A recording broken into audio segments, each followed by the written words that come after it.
여러분, 한국 사람들이 좋아하는 화가, 또 우리에게 가장 친숙한 화가를 꼽으라고 한다면은 이중섭 선생님을 꼽을 수 있습니다. 이름은 생소할 줄 몰라도 여러분, 소 하면은 떠오르는 분입니다.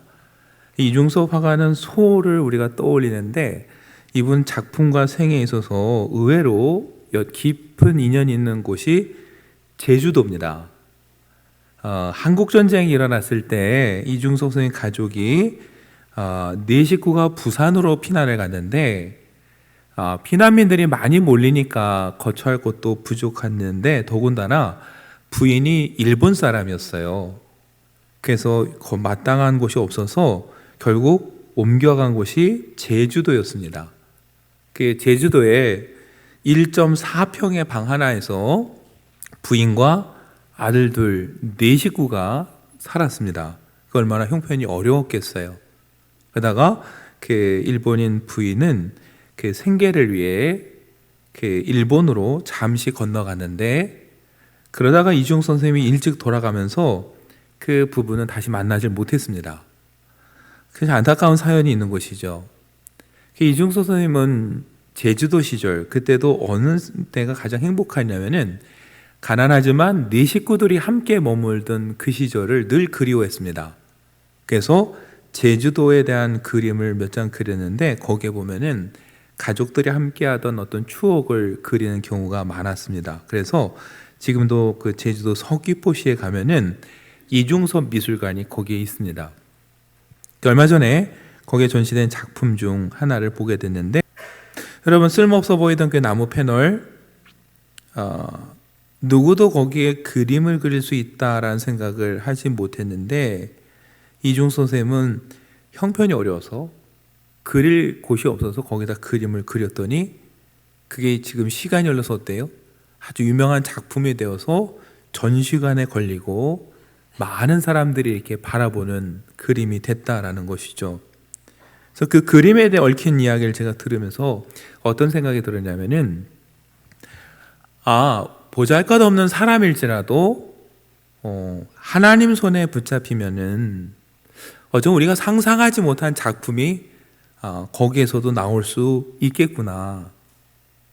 여러분, 하물며 사람도 버려지는 나무 판자 패널에 그림을 그려서 그 나무 패널에 새로운 생명을 불어넣는데, 하나님이라면은 왜 저와 여러분의 삶 가운데 오셔서 더 멋진 작품을 만드시지 않겠습니까? 하나님 손에 붙잡히면은 어떤 사람이든 어떤 물건이든 아주 귀하게 쓰임받을 수 있는 거죠. 여러분, 사사기 3장 31절 보면요, 이렇게 딱 한 줄이 나옵니다. 에훗 후에는 아낫의 아들 삼갈이 있어 소모는 막대기로 블레셋 사람 600명을 죽였고 그도 이스라엘을 구원하였더라. 삼갈에 대한 이야기인데요, 아무 설명 없이 이 한 줄이 답니다. 네, 성서학자들은 말해요. 아낫의 아들 삼갈이라는 이 호칭과 이름을 보면은 이 삼갈은 유대인이 아니었을 거라고 봐요. 이방인이라고 봅니다. 더군다나 그가 블레셋 사람을 뭘로 무찌르냐? 소모는 막대기로 무찌릅니다.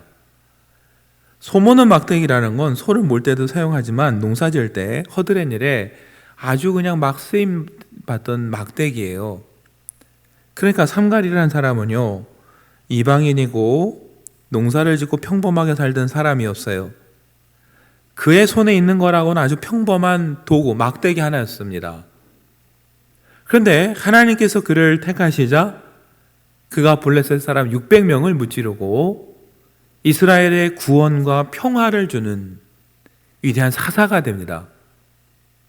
그의 능력이 아니라 그를 부르시고 붙잡아 주신 하나님의 능력이죠. 여러분, 선지자 아모스도 마찬가지입니다. 그가 남쪽 출신인데 북이스라엘 가서 예언을 하는데 하나님의 심판의 메시지를 주로 말합니다. 그랬더니 그 북쪽 베델에 있던 제사장 아마샤가 아모스에게 말합니다. 너는 유다 땅으로 가서 네 고향에 가서 거기서나 예언하고 거기서 떡이나 먹고 살아라.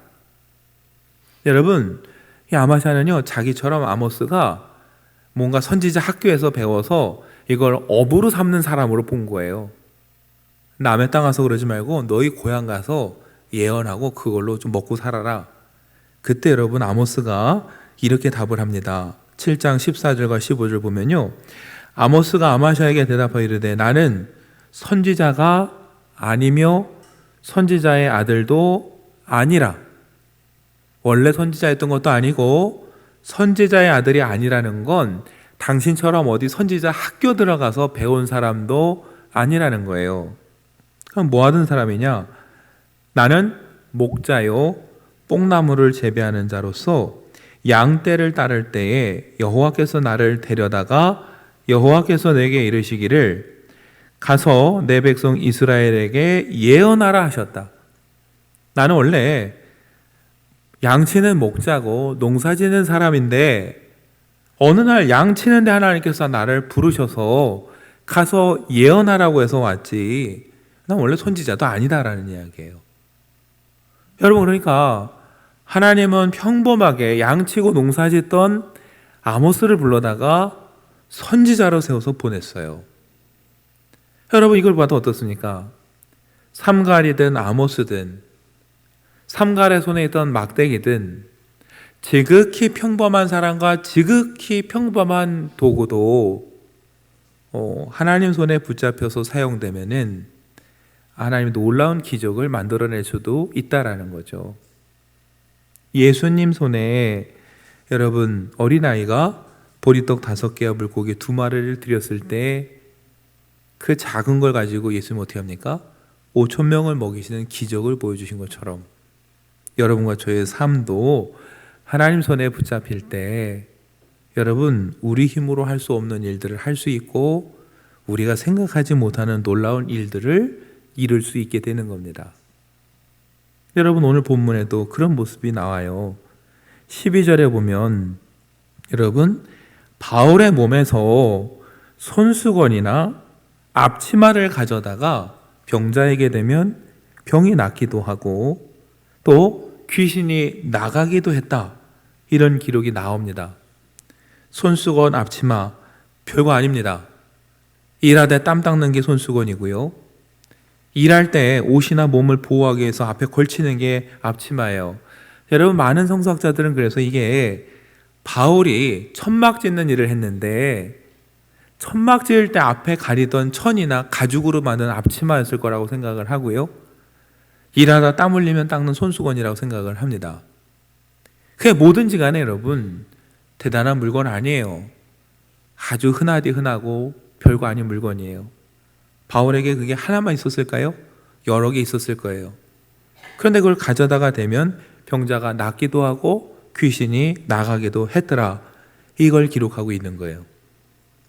여러분 에베소에는요 마술이 성행했습니다. 주술이 성행하고 이방신을 섬겼어요. 그 사람들이 보면 어땠을까요? 부족처럼 야, 저 물건에 신비한 능력이 있나 보다 라고 생각했을 거예요. 근데 누가는 11절에 분명히 이렇게 말합니다. 하나님이 바울의 손으로 놀라운 능력을 행하게 하시니. 여러분 바울이 직접 병을 고치기도 했고 바울이 걸치고 있던 앞치마나 손수건을 가지고 병자가 낫기도 했는데 누가는 말합니다. 그 치유의 능력이 어디로부터 왔느냐? 바울도 아니고 바울이 지니고 있던 물건도 아니고 하나님께서 그 일을 행하셨다. 삼갈의 막대기처럼 아모스처럼 하나님께서 그 능력을 행하시니까 바울을 통해 기적이 일어나고 바울이 걸치고 있던 그 수건과 앞치마를 통해서도 능력이 나타났다라는 거예요.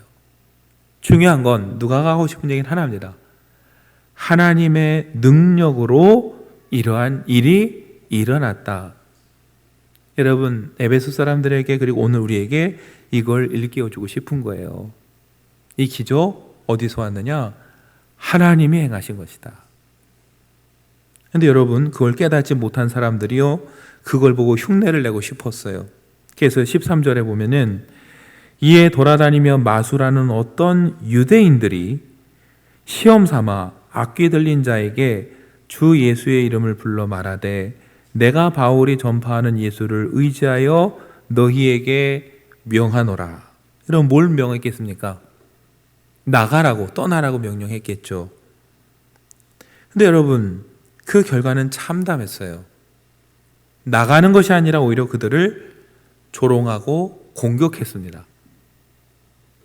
유대인들이 이런 일을 했다는 게 안타까운데 더 안타까운 건 여러분 14절이에요.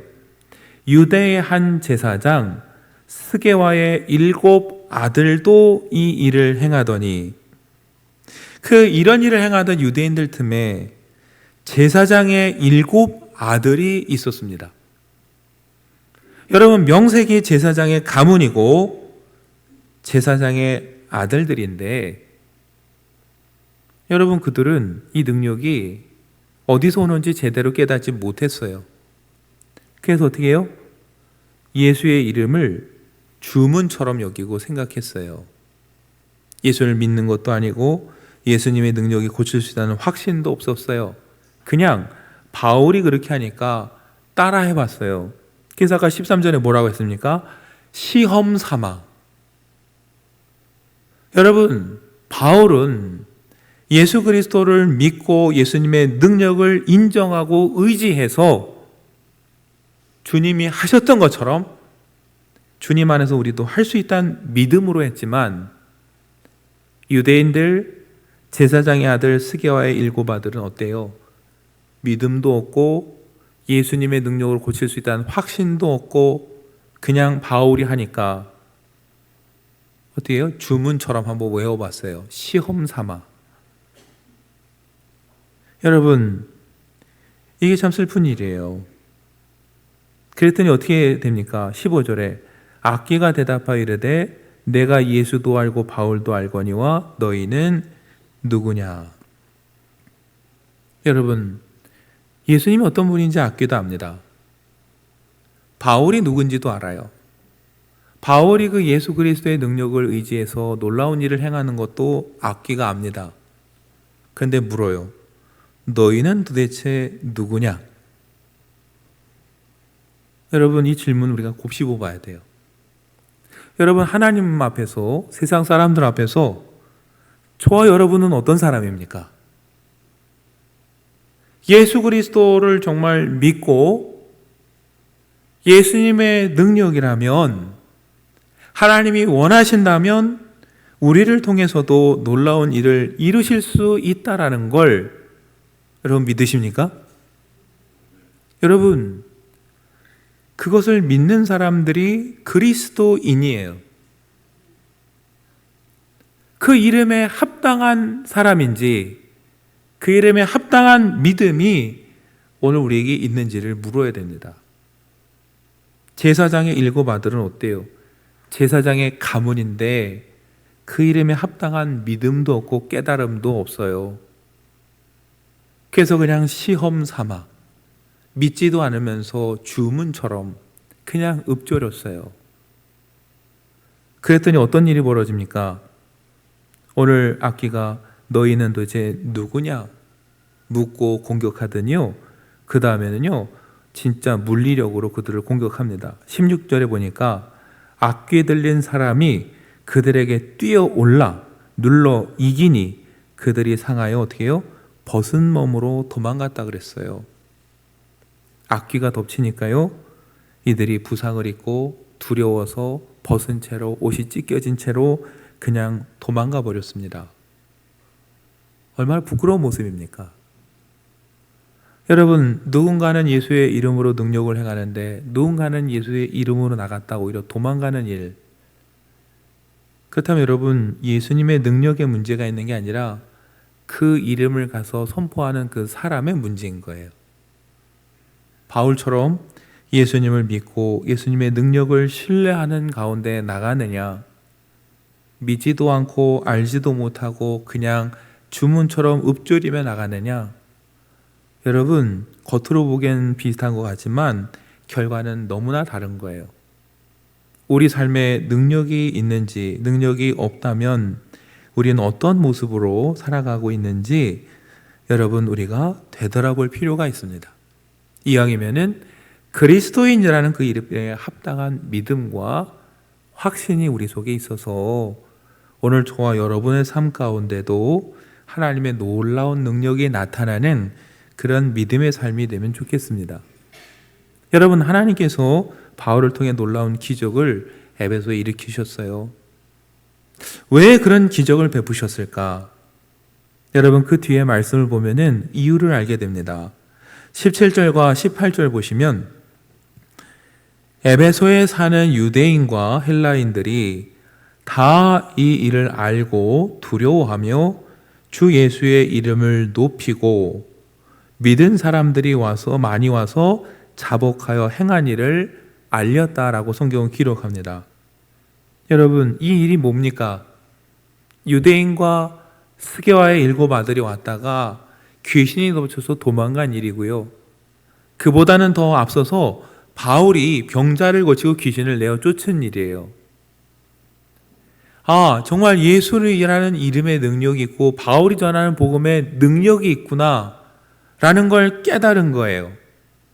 그리고 어떻게 합니까? 믿은 사람들이 많이 와서 라는 말은 회개하고 돌이켜 복음을 받아들인 사람들이 많이 늘었다는 말이에요.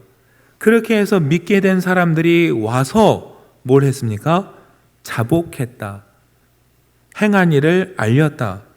한마디로 자기의 죄를 고백하고 엎드려서 빌었다는 얘기예요. 그리고 자기가 지금까지 무슨 일을 했는지, 자신들이 어떻게 이 마술을 행했고 그래서 어떻게 이 이름을 주문처럼 외우고 살았는지를 와서 고백하고 엎드렸다라는 거예요.